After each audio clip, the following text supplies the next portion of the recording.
Hello and welcome to Dice Masters with James and Zach. I'm James and this is my die cycle. It's a representation of the different areas on your mat and how the dice move around your mat and through your bag during the course of one turn. It has been said by some particularly cruel people that it's a bit complicated and hard to understand. And yeah, I have some sympathy with that. Two things in my defense. Firstly, I used to be a science teacher and I love this stuff. Krebs cycle, come on. And secondly, originally this appeared in my blog on the Dice Coalition about how to play Dice Masters. And in context, there was a lot of explanation about each of the different stages. So hopefully it did actually make a bit more sense. However, PK suggested, thank you PK, that maybe I could make a video to make it simpler for people. So that's what I'm going to do. Okay, the first thing to bear in mind when we're talking about this is that this die cycle is just a representation of what you have in front of you. So this is my dice mat with how to play top left where it should be and the use pile bottom left.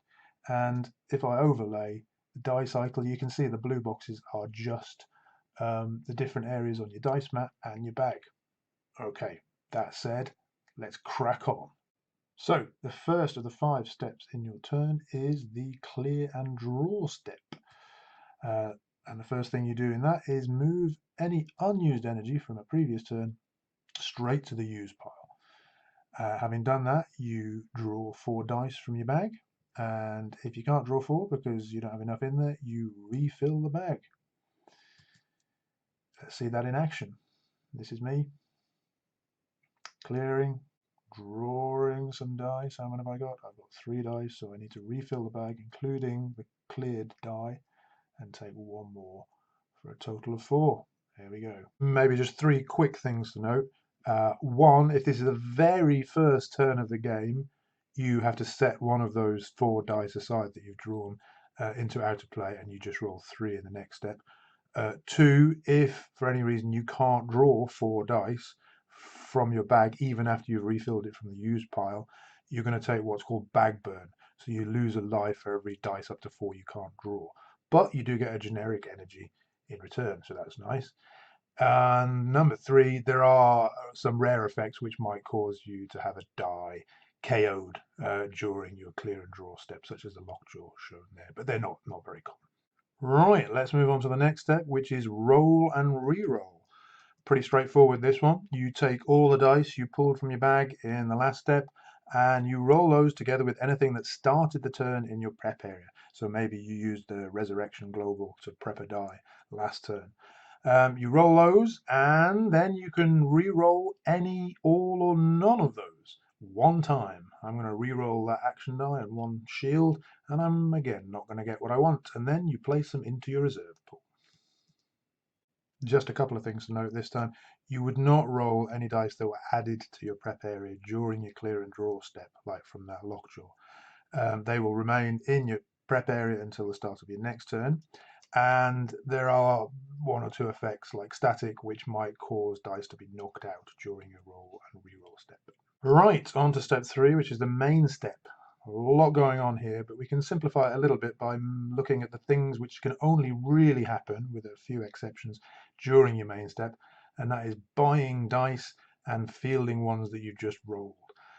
In both cases, the energy that you spend to buy or field them will go into out of play and not into the use pile directly. So I'm going to buy myself a green devil mask, putting the energy into out of play, but the purchase dice goes into used. Certainly worth noting that if there are some characters you don't have the energy to field or you choose not to, they will go directly to the use pile at the end of the main step, not to out of play.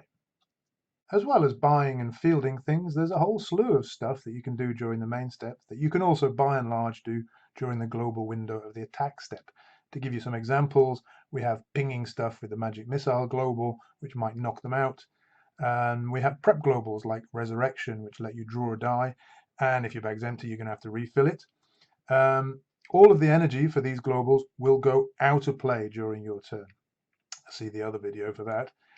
Also going to out of play will be actions that you choose to use on your turn, apart from continuous actions which have to move from the reserve pool to the field rather than out of play, obviously. If you have some continuous actions in the field already and you decide to trigger them, they will indeed move from the field to out of play, as will any characters that you sacrifice during your turn. Once both players have had an opportunity to use globals and whatnot in the main step, the active player can then decide whether or not they want to have an attack step. If they do, it works like this. First, the active player will declare attackers. If they choose not to do so incidentally, we will skip this step entirely and go straight to the cleanup step. Declaring attackers might trigger some abilities like Beta Ray build. Next, the defending player will declare blockers, and that might also trigger some when blocked abilities. Then, before we assign damage and figure out who's knocked out and whatnot, we have a global window during which both players have an opportunity to use globals and perhaps also action dice as during the main step. Don't forget that any energy the active player spends on these things goes to out of play until the cleanup step. Whew. After that, we assign damage. This is a relatively complex thing. Well, we won't go into too much detail here, but suffice to say that any characters which are unblocked will move from the field zone temporarily to out of play before they go to the use pile in the next step. As you can see, I'm going to attack with my Wong and a sidekick. The sidekick will be blocked, and Wong will go through unblocked, dealing his attacking damage to my opponent and going to out of play. And finally, we come to cleanup, which doesn't really feel like a step in itself, so much as a bit of admin at the end of your attack step. At this point, all of the characters which received enough damage during the attack step to knock them out will be moved from your field zone to the prep area, ready to roll them again at the beginning of your next turn. Any actions that you didn't manage to use during your turn will now move straight from the reserve pool to the used pile. Any energy you didn't manage to use, you can keep, because you'll be able to use that on your opponent's turn. And if you don't use it, then you'll clear it at the beginning of your next turn, as we saw earlier. And everything which during your turn went to out of play, which is loads of things, all of that energy that you spent on buying stuff and fielding stuff and global abilities, any actions that you used or any continuous actions that you triggered, any characters that were sacrificed, and anything that went unblocked, all of that ended up in out of play. And now, right at the end of your turn, it will move from out of play to your used pile proper. And here we see that in action. The sidekick, which was blocked, got knocked out by something, so it goes to the prep area and everything moves down to used. And that, my friends, is the die cycle. I hope this video has been a little bit useful for you and made things a bit clearer. If you want some more information, please check out the links in the description. Maybe read my how-to blogs and have a look at some of Zach and my videos. Thank you very much for listening and take care.